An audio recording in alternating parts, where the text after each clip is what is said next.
So my name is Tom Strebeck. I'm the technical assistant here at the Horry County Museum.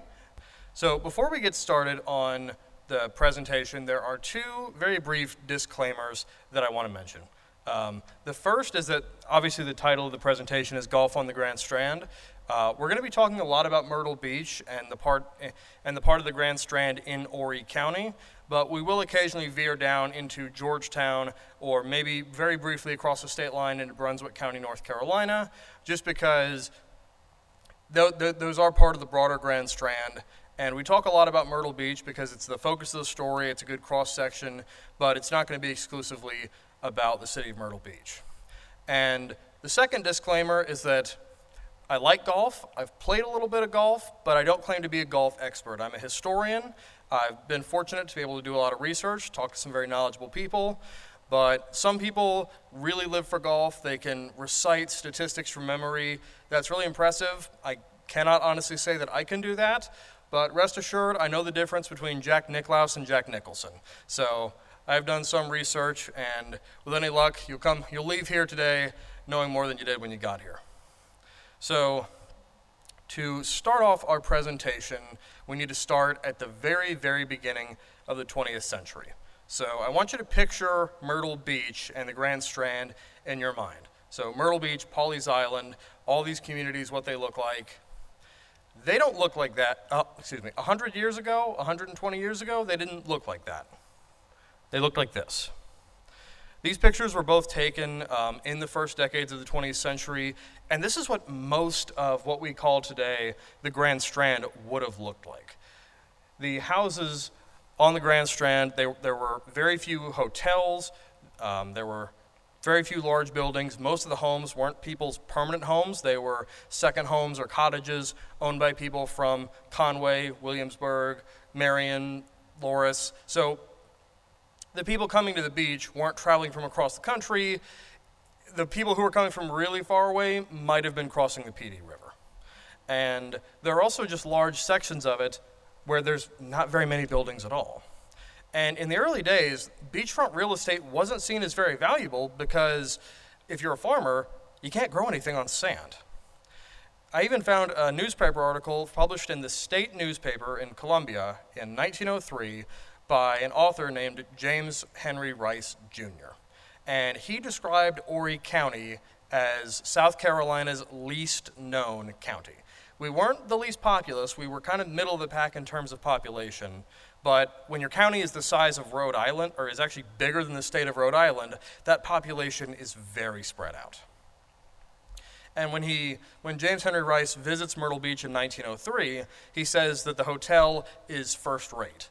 And I thought I misread that because he didn't say which hotel he was staying at, he just said the hotel, and then I kept reading and I realized, oh, he said that because there's only one hotel in Myrtle Beach.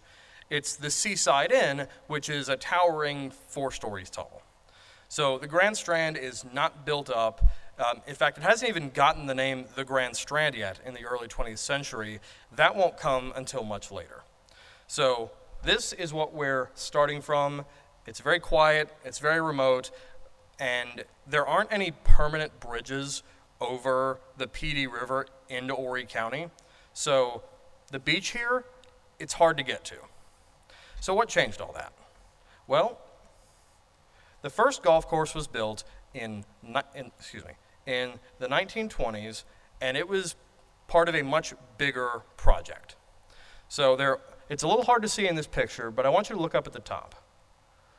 So you see that red circle up there on the left? It's a little difficult to see, but that is the clubhouse for the Ocean Lakes Country Club. And if you look towards the middle of the picture, and I know it's still difficult to see because this is an old picture and it's black and white, but that is the Ocean Forest Hotel.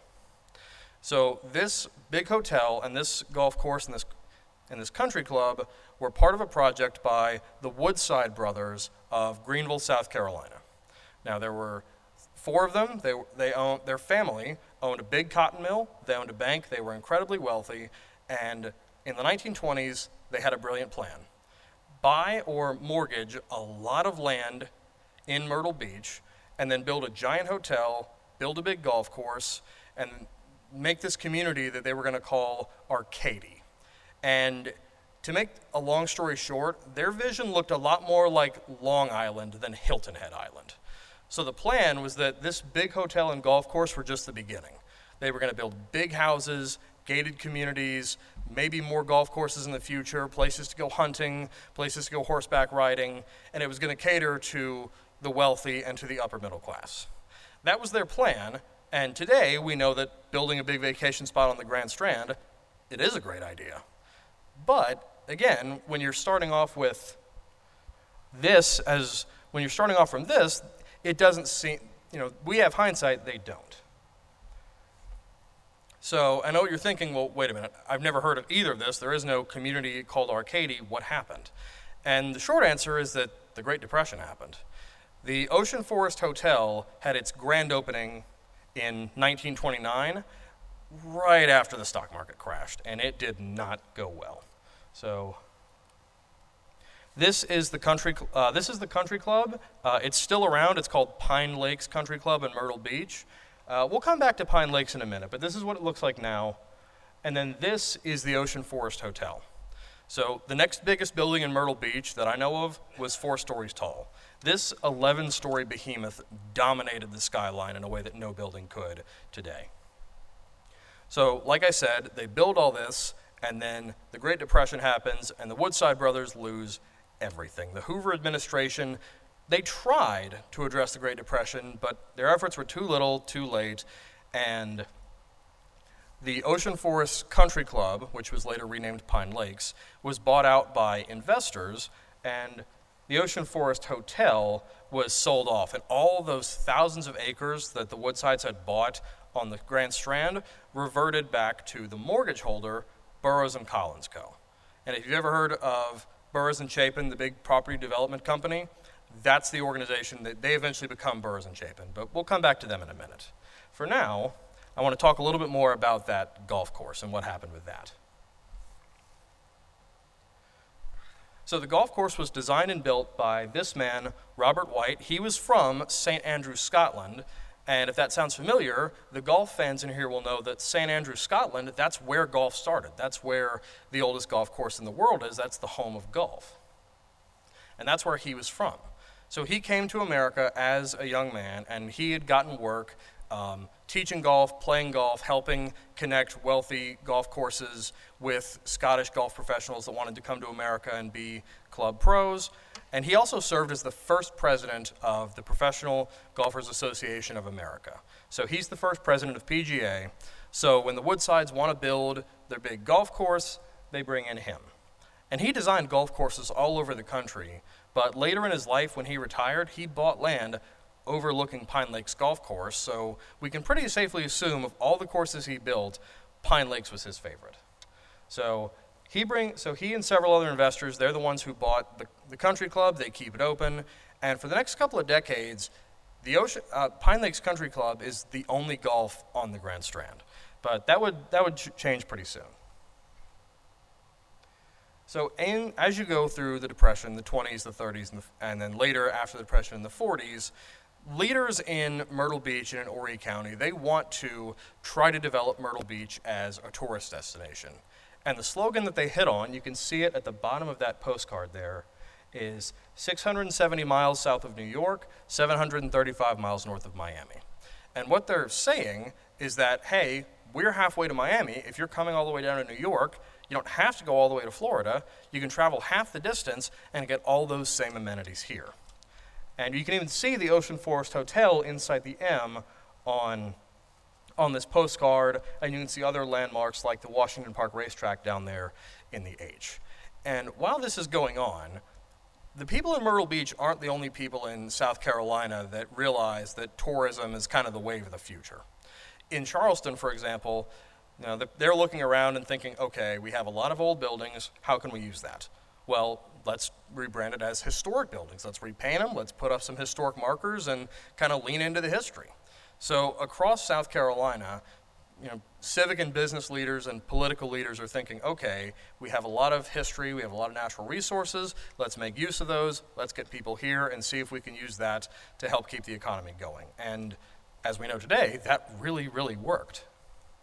But the next big thing to happen to Myrtle Beach that changed things up was the Second World War. So Myrtle Beach became, they incorporated in the 1930s, and one of their first orders of business was that they wanted to build a proper airport. They had inherited a grass airstrip from the Woodside brothers, but it was small and it was designed for the small private planes that rich people used in the 1920s. So it wasn't up to standards for large-scale, at the time, modern commercial air travel. So they start buying land, and then they hear about this program from the federal government. The government will help pay to build an airport and pave the runway, but in exchange for that, if a war breaks out, then the United States military gets to use the airport for training and for military aviation. And we know World War II is coming, so we know that, okay, pretty soon the Army is going to come and want that. But in the late 1930s, they don't know that, because Congress has passed and President Roosevelt has signed not one, not two, but 3 neutrality acts. And at this point, the Army Air Force is small. There's less than 2,500 planes, not very many men and officers, so it's a very small branch. So when the airport is paved, they're happy to work with the government, but I would bet that in the back of their minds, they're thinking, all right, the Army Air Force isn't that big. The government has gone to great lengths to not get us into a war. There probably isn't going to be a major war anytime soon, right? Well, that turned out to be wrong. And when war does break out, the Army Air Corps, and I want to point out the Air Force is not its own branch yet. That won't happen until after World War II. But the Army Air Corps comes in and they build Myrtle Beach Army Airfield, and by the time they're finished, they have a lot of barracks, they have hospitals, they even have a prisoner of war camp located on base. And thousands of pilots will do parts of their training here at the Army Airfield, including the crews that participated in the famous Doolittle raid, the attack on the Japanese home islands in early 1942. So Myrtle Beach Army Airfield is pretty remote because, remember, most of the Grand Strand is still pretty empty like we saw. But the big asset the base has going for it is what's pictured here. It's a little difficult to see, but this is the Myrtle Beach Bombing and Gunnery Range. It's almost 250,000 acres of woods between Conway and Myrtle Beach that the government, eminent domain, although I am happy to report almost everyone who lived on it before the war was able to get their land back afterwards. But they had this massive bombing range that bombers, fighters could use to practice, dropping live rounds and shooting live ammunition. And it was able to help train a lot of pilots. So a lot of these pilots and these crew, they probably had never heard of Myrtle Beach before the war, but after this, they definitely would have heard of it. And this not only helps give Myrtle Beach some prestige, it helps more people get to know the name, but something it also does is that it shows the locals what it's like to have a year-round economy. So what do I mean by that? Before about the 1950s, and this sounds a little weird to us today, but Myrtle Beach had a tourist season, and when the season ended, pretty much everybody went home. So if you lived in Myrtle Beach, most of your business was, almost all of your major business was done between Memorial Day and Labor Day, and after that, a lot of the restaurants and businesses just closed for the year. But with the airfield, suddenly, there's several hundred people that are there all year. They're eating at restaurants, they're playing pool, they're drinking to bars, they're going to, at the bars, they're going to movies, and it's showing that, hey, having a military installation really helps jumpstart the local economy, and it helps keep people in business all year round. And they liked that. So the war ends, peace breaks out, and after the war, we get the second golf course. And I can see some of you shifting in your seats. Don't worry, I'm not going to go through every individual golf course as it opens. We'd be here probably until the end of next week if I did that. But I wanted to highlight these first two just because it helps it's a good benchmark for progress. So the second golf course is the Dunes Club in Myrtle Beach, and among the founders is George Buster Bryan. I want you to remember that name. We're going to see him again later. And it's designed by a young man named Robert Trent Jones. Now, if you play golf, you've heard that name, but if you haven't, to very briefly summarize a very long career. Robert Trent Jones was a golf course designer. One of his first major projects was designing golf courses built by the Works Progress Administration during the Great Depression. And he did a really good job, made some beautiful golf courses for them in the 30s. So in the 40s, right after World War II, he's brought in to redesign 2 of the holes at the Augusta National Golf Club, which is where they play the Masters tournament every year. So he's done some really impressive work, but in the 1940s, he's not famous. Today, he has worked on hundreds of courses. He's regarded as a great historic legend of golf course design, but at this point, he's not there yet. He's obscure enough that he has to go by his full name, Robert Trent Jones, because when he starts out, people think, oh, hey, is that Bobby Jones, the golf pro from the 20s? He got into golf course design. Is that him? And that happens so often that he had to start going by his full name. So he's had a lot of success, but he's still kind of under the radar at this stage in his career. So the Dunes Club, they think, okay, well, the Ocean Forest people got Robert White. They got a living legend, so we need to get our own legend to design the golf course. So they get Robert Trent Jones, and according to people that are very professionally aware of golf course design and aesthetics and how that affects golf play, the Dunes Club is an incredibly well-designed course that makes great use of the terrain and has a beautiful view of the ocean. So the second golf course is starting out strong, but again, we're almost halfway through the 20th century and we only have 2 golf courses. But fear not, that's about to change. So last thing that happens, and this is going to seem a little out of order, but bear with me here, is that Hurricane Hazel makes landfall in October 1954. Now, thankfully, because there are so few full-time residents of Myrtle Beach, there's only 1 casualty from Hurricane Hazel in South Carolina. And that is tragic, but compared to other storms like the Lake Okeechobee hurricane or Hurricane Katrina, the death toll thankfully could have been a lot worse, but thankfully it wasn't. And what this does is that, as you can see, most of those little houses and cottages that we saw on the first slide along the beach, they're wiped out. They're destroyed. We have dozens and dozens of photographs just like this in our collection showing the devastation that came down on the Grand Strand after Hurricane Hazel. And what that did was that it essentially hopscotched over what could have been 10, 15, 20 years of developers buying out individual families and individual plots of land. And that probably would have happened anyway, but because everything was so devastated like that, a lot of the people that owned those houses and cottages, they took one look at that and they thought, okay, I could try to rebuild that and hope that this doesn't happen again, or I could just take the insurance payout and I could sell it to the developer and just cut my losses. And understandably, a lot of people did. So this rubble is cleared away, and these lots, which are bought in some cases by developers in large swaths, they give way to the first wave of hotels, high-rises, and the skyline of Myrtle Beach that we have now. This is where it starts to take shape. But something else important happened in 1954 that I want to highlight. So this is Henry Luce. If you haven't heard of him, you've probably heard of his works. He was a publisher, and he was responsible for magazines like Fortune, Time, Life, and he's the one who coined the term the American century to refer to the late 20th century after World War II. So in 1954, and by the way, if you've seen an iconic historical magazine cover, he's probably behind it. So he's had a long, successful publishing career up to this point. He's referred to as one of the most important private citizens in America of his generation. And in 1954, he has a new idea. So, like I said, he has Time magazine, he has Life, he has Fortune, but he calls together people to the Pine Lakes Country Club in 1954, and he says, all right, I have an idea. I want to take the same high quality of journalism and photography from my other magazines, and I want to do a magazine of that caliber about sports. And they laugh at him. Come on, Henry, sports are what kids do. Do you want to waste a serious professional's time on a sports magazine? And at that point, they start joking. They say, what are you going to call it? Sweat Socks magazine, locker room monthly, like inside edition jockstrap? Come on, what are you going to call that? And he says, no. It's going to be great. And I'm going to call it Sports Illustrated.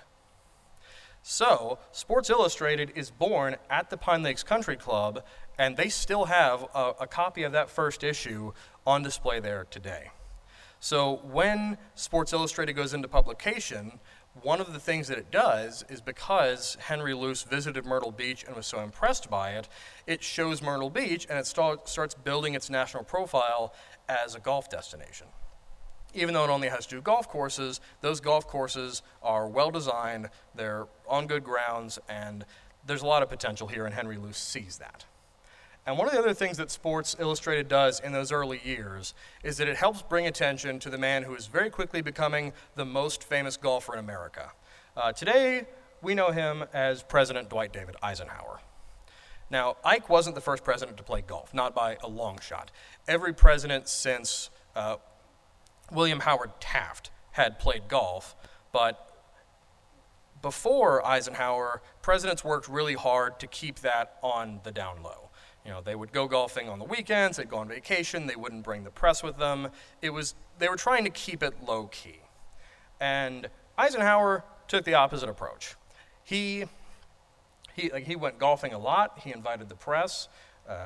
He would even, in the early days, he would put on his golf shoes with the old ones with those metal spikes and practice his swings in the Oval Office. Supposedly, if you were to rip up the carpet in the Oval Office, you can still see the scratches. In fact, he played so much golf that he had a putting green installed on the White House lawn. And I've looked into that. About half of the sources I've seen about the White House putting green insist that Robert White, that we met earlier from Scotland, they say that he designed it. And then the other half of the sources insist equally loudly that no, Robert Trent Jones designed the White House putting green. So I'm not sure which of those two designed it, but know that whichever one of them it was, that the same architect that designed the putting green for the White House is responsible for a golf course on the Grand Strand. So, like I said, Eisenhower helps make golf mainstream. He helps kind of dispel the air that golf has up to this point of being kind of elitist. And I found a story from this issue specifically of Sports Illustrated in 1955. I'm not going to read you the whole thing, but this excerpt is just, it's too funny for me not to include here. So this is from a golf enthusiast in New York. He says, and I quote, "Before Ike came in, every time I carried my golf bag to Grand Central and boarded a train for a golfing weekend, I could count on running into disapproving faces and at least one insult, carefully delivered so that I could overhear it. You know, something like, 'Don't strain yourself, Reginald.' Now, it's all changed. Strangers look at me like I'm a member of the 4-H club. And when they speak to me, they give me a warm, cheery smile and a word like, 'Looks like a great weekend to get out of doors.' All of a sudden, I'm on the same level with the 4th of July and Mom's apple pie, and I like it." So the impact that Eisenhower had on golf, it's really hard to overstate it. And the reason I have this picture there, that's a commuter train from the 50s that someone going from New York City to Long Island would have taken. So the ugly looks bringing a golf bag onto the train like that, they make a little bit more sense, but it just shows how much, golfing had changed from the early 20th century when it's seen as very British influence, something that the wealthy people do at country clubs, to something that anybody can see themselves doing. And, I actually found one other little story about this. I know it seems like we're taking a lot of time on Dwight Eisenhower. I really want to emphasize how important he was. I found an old story from golf.com where this sports writer is waiting at the back of a long line to play golf, and he's standing next to somebody who voted for Eisenhower twice, was a big Eisenhower supporter, and the guy says, and I'm paraphrasing slightly here, but he says, "Sometimes I wish Eisenhower hadn't been president, then maybe some of these idiots in front of us would be playing tennis instead of golf." So Eisenhower had a big impact. He helped demystify golf. It was something that Eisenhower, who was one of the most well-liked presidents we probably will ever have as a nation, played, and it helped kind of make it something that the common man could see themselves doing. Oh dear. Sorry, we just jumped about 30 years there. That's better. So the next big thing that happens for golf on the Grand Strand is that the Myrtle Beach Army Airfield is reactivated, but now, like I said, the Air Force is its own branch of the military, and Myrtle Beach Air Force Base opens in the 1950s, and this is not the same rickety wooden building base as it was in World War II. It's bigger, they have houses, they have hospitals, they even have a Boy Scout troop, and this time it's not just a training camp that soldiers are passing through, their families are coming and living with them. And in the early days, they build a 9-hole golf course that they call Whispering Pines.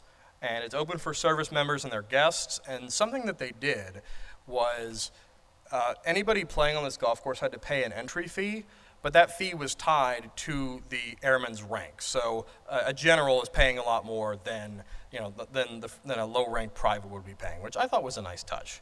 And this golf course, it was later expanded to 18 holes, and it's actually still open today. It's a municipal golf course owned by the city of Myrtle Beach, and I know I'm saying this a lot, but we're going to get back to that in just a moment. We're going to see it again.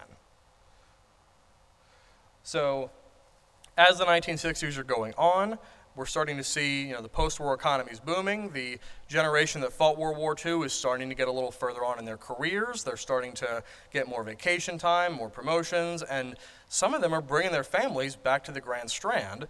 We see people coming to play golf, but in the 1960s, Buster Bryan, if you remember him from the Dunes Golf Club, in the 60s, he has a brilliant idea. And this is one of those great ideas where it's so good that you immediately understand how good it is, and then your second thought is, wait a minute, how come I didn't think of that?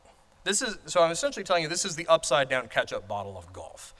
So before the 1960s, I've been told that if someone wanted to go on vacation and play golf, then if they were really trying to stay on the ball and be prepared, when you called the hotel you were staying at, you could ask very nicely if they had a phone book and if they could give you the telephone numbers for some local golf courses, and then you could call them and ask if you had a tee time.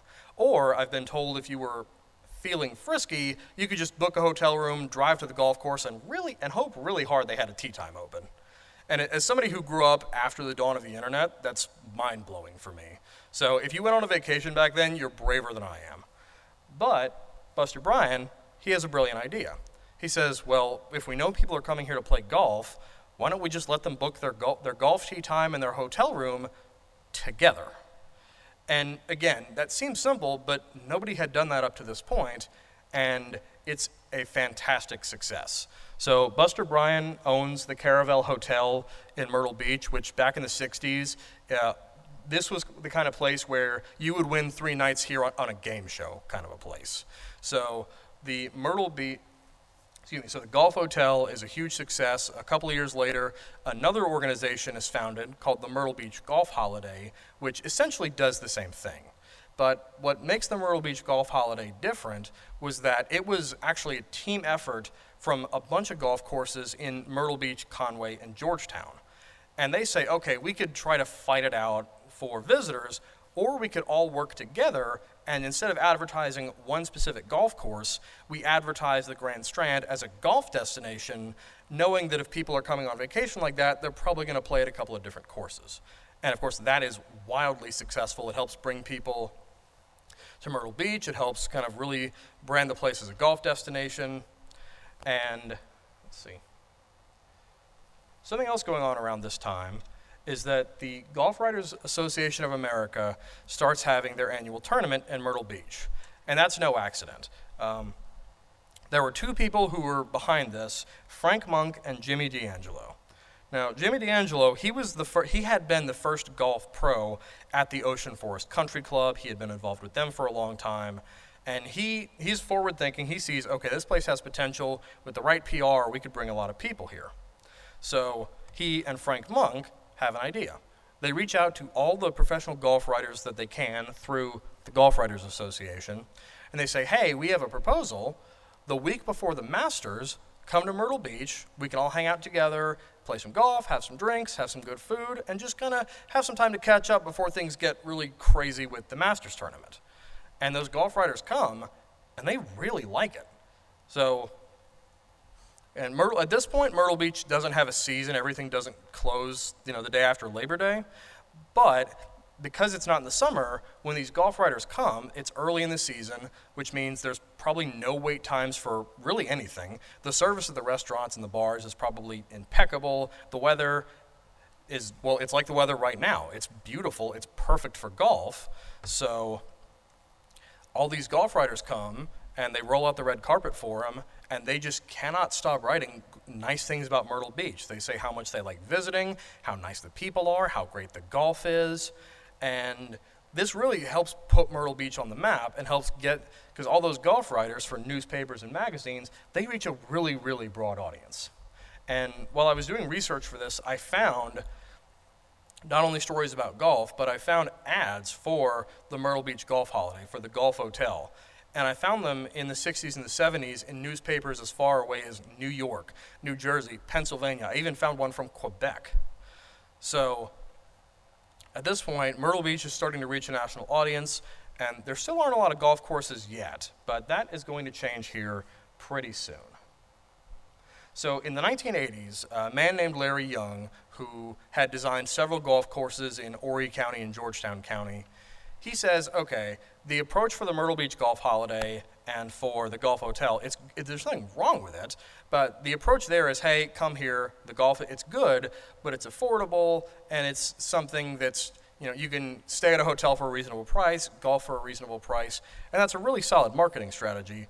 But Larry Young has a different idea. He says, what if instead of advertising it as something that's affordable and family-friendly and cost-effective, we advertise it as premium golf. We advertise it as luxury. We charge higher prices, and then we market it that way as something where, yes, you're paying more for golf, but when you're paying more for golf, you're getting to look out over these beautiful views and play golf somewhere where there's a lot of vacation attractions and a lot of fun things to do. And that marketing approach, it took off like wildfire. And we see a boom in golf course construction in the 1980s and 1990s. Dozens and dozens of courses are built. And while this is going on, that generation from World War II, the people that had started coming to Myrtle Beach in the 40s and the 50s, now they're starting to reach retirement and they're starting to move here, which means there's more population, more infrastructure, more revenue, and things really start growing. And part of the reason for this is that, when I first got here, I said, why do so many people from, northern states, why do they retire to South Carolina and to the South? And I was told, in no uncertain terms, because you don't have to shovel sunshine in the winter. So we're seeing growth, we're seeing development, we're seeing more golf courses, and this is when, in the 80s and 90s, we start seeing a lot more high-profile golf designers. So Jack Nicklaus designs a course in Longs, Dan Maples designs courses, and, above all, Arnold Palmer designs the Myrtle Beach National Golf Course. He's pictured here when the course opened in the early 70s. Arnold Palmer is the one wearing those awesome plaid pants there in the back of the photograph. The gentleman in the foreground is the governor of South Carolina, and this is how they did the groundbreaking for the course. Instead of using shovels, they hit divots with their golf clubs. I don't know who was in charge of the marketing for that, but I hope they got a bonus. And Arnold Palmer, he was friends with Dwight Eisenhower, and he really helped. If Eisenhower made golf mainstream, Arnold Palmer made golf cool. He was on TV, and by all accounts, he was super nice, he was approachable, he signed autographs. He came from a humble background, so he didn't come across as someone who was snooty and privileged. He came across as a normal guy who just was really awesome at golf. In fact, some writers have said that Arnold Palmer is second only to the invention of the mulligan in helping get golf to be as popular a sport as it is now. So we see a boom in golf construction, we see big names designing golf courses, and now we're off to the races. More people are moving here, more people are vacationing here. Myrtle Beach has really arrived, as it were, as a golf destination. And then as we get into the 90s, that continues, and we see the founding of the Golf Channel, which, the Golf Channel has always been on TV. I've never thought about it, but when the Golf Channel started, people didn't think it was going to work. They thought, is there enough golf-related content to fill a 24-hour TV channel? I even saw an article where somebody wrote a snippy letter to the editor where they said, why do we need a second TV channel to watch people in badly fitting suits, talk to each other and it's really clear that the people talking to each other would rather be playing golf instead of talking to each other. We already have a channel like that. It's called C-SPAN. So that to say, golf is taking off. It's no longer elitist. It's something that anybody who has a golf bag can go and do. And by the time you get to the present day, you have places like Topgolf, which I know that's not serious golf the way that these courses are, but it is showing that how drastically attitudes towards the sport have changed over the space of just a few generations. And I remember when I was a kid, and it felt like you couldn't open a magazine or turn on TV without seeing an ad featuring Tiger Woods.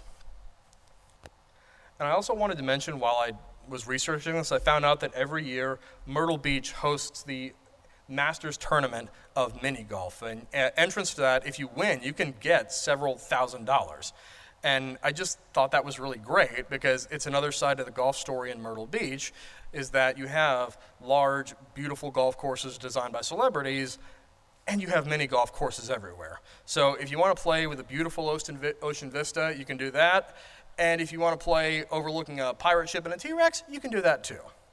And that's part of why, when Myrtle Beach says they're the golf capital of America, sure, there are places with more courses, there are places with more golf pros, but there are a few places that have as much variety and as much history as Myrtle Beach does.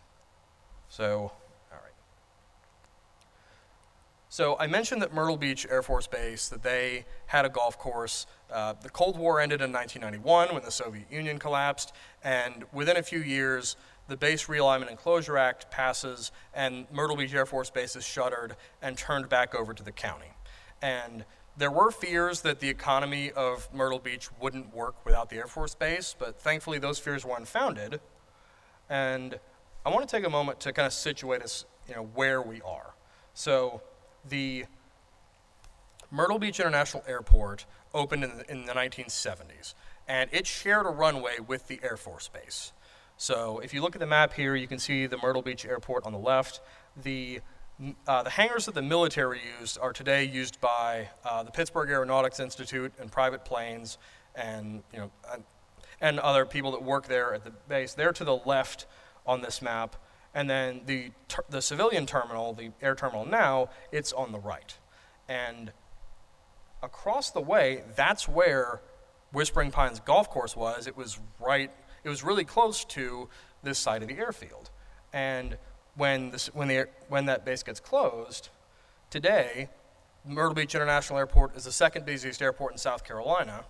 And if you fly into Myrtle Beach and you leave, you kind of go around out to the front entrance, and that stoplight, that's the stoplight that stops you before you turn right onto the road out of the airport.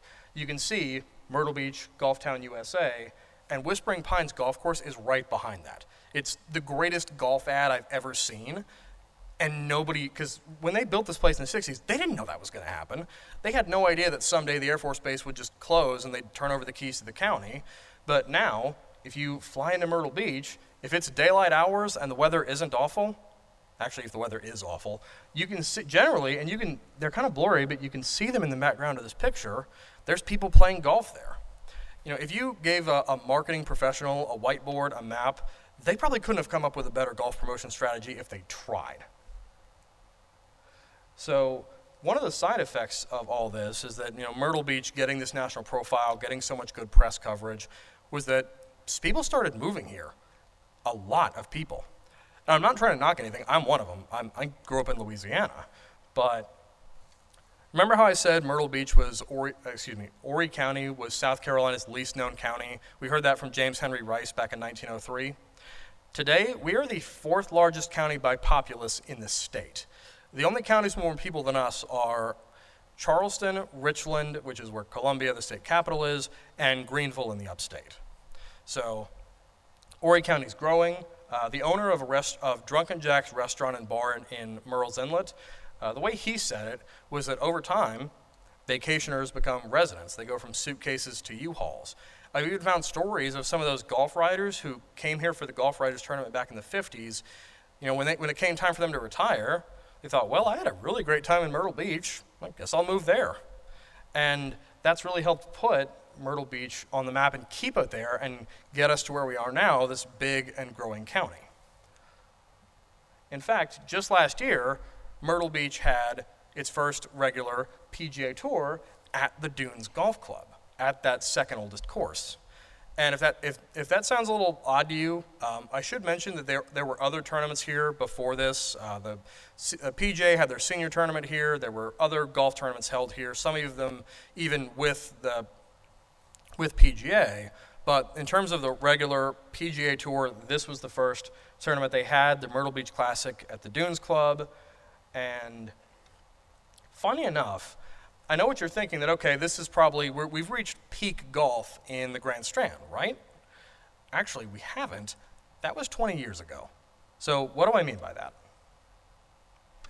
So at one point, around 2003, 2004, there were more than 100, somewhere between 100 and 110 golf courses on the Grand Strand. Now, when I say that, like I said, I'm including Horry County, Georgetown County, and Brunswick County, North Carolina. Some golf websites and collation things, they'll still say that we have that, but if you look at the list, then they're including things that are, an hour and a half into North Carolina that are nowhere, that are in a county that isn't even on the coast. So I'm not going to count that, and don't worry, we'll kind of get into the number of this in a moment. But around 2004, that's when we had the most golf courses. And we've actually been slowly decreasing over time. So how did that happen? So obviously, if you played golf or you're familiar with it, you know building and maintaining a golf course takes a tremendous amount of work by a lot of people. It requires a lot of planning and forethought and working with the weather. But again, this isn't me saying this. This is, if you work in real estate development or construction and you're looking at a golf course on a spreadsheet or on a map, then from that perspective, golf courses are considered undeveloped land. All right, I can see some of the golf fans in here, their eyes are twitching about that. Again, I want to point out that I'm not saying that. That's, if that's, the perspective of somebody that's looking to build something and is looking at it, on a map or on a spreadsheet. So one example of this is this course here, the Witch Golf Links. It was located just south of Conway, and this is a picture of it. From what I never had the opportunity to play there, but from what I've read, it was kind of an interesting setup. The first 9 courses were a little more hilly, and they were designed to kind of mimic the feel of playing a golf course like you might find in the foothills of the mountains in North Carolina.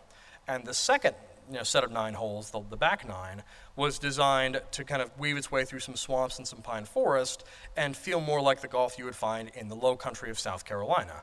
And apparently it was a really challenging course, but it was really fun to play and it was rewarding. And like I said, this is a picture of it that was taken probably about 15, 20 years ago now. This is a picture of it that I found on Google Maps on the street view.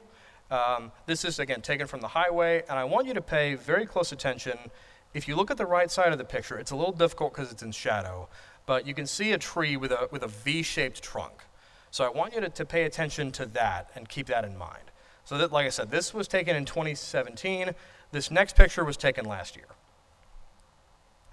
And what's happened is that over time, the golf courses, especially the ones that aren't in Conway or Myrtle Beach or Georgetown, but that are kind of in between, a lot of them have been turned into housing developments because with Myrtle Beach having the standing that it does today, and with so many new people moving here, a lot of the times the golf course owners, when they're looking at the numbers, they think, okay, this is a profitable golf course, and I can probably maintain it for a while and keep that going, or I can sell to a real estate developer and make a fantastic amount of money. And I'm not knocking that. I mean, I don't work at a golf course, so obviously I work at the museum. People that own golf courses, they have bills to pay, they got to put food on the table. I understand that, not knocking that at all. It's just this is a trend that we've seen over the last 20 years, especially after the recession in 2008, where older golf courses that are located, again, further from towns are being turned into housing developments. Even so, according to a recent economic study, golf brings over $1 billion to the Grand Strand every year, and even after about 2 decades of golf course closures, we still have more than 90 courses in the greater Myrtle Beach area. And I'm not just saying that. I counted them. Because remember how I said golf course websites that collate big lists of golf course to sell you tee times? They play a little fast and loose with with whether a golf course is on the Grand Strand or not. I went through and counted them, all 98 of them. So I've broken them down here just by where they are. I'm not going to stand here and read all these to you, but these are the ones in Myrtle Beach specifically. These are all the golf courses I could find that are in Horry County but have an address other than Myrtle Beach. These are the ones in Georgetown County, and these are the ones in Brunswick County, North Carolina. So all that to say, like I mentioned earlier, there are places that have more golf courses, there are places that have more celebrity golf pros, and there are places that even have more golf courses per capita. But there are very few places that have the number of courses and the history of courses that Myrtle Beach does. And when I was researching this, I found a newspaper article from the Charlotte Observer in 1978. And it said, North Carolina has a lot of golf courses, a lot of beautiful scenery, but we somehow, and you can tell the person writing this article was trying really hard to be polite, but they were really annoyed. They're basically saying, how did we drop the ball on putting golf courses on the coast? The entire state of North Carolina has fewer golf courses on its coast than the city of Myrtle Beach. And now our golf courses are scrambling to try to make their own version of the golf hotel package and the Myrtle Beach golf holiday, and they're scrambling to catch up. And it just really encapsulated how not only are there golf courses designed by legendary designers in Myrtle Beach, not only is there history, but Myrtle Beach has been changed drastically by the sport of golf, and Myrtle Beach has also helped change the sport of golf. Thank you.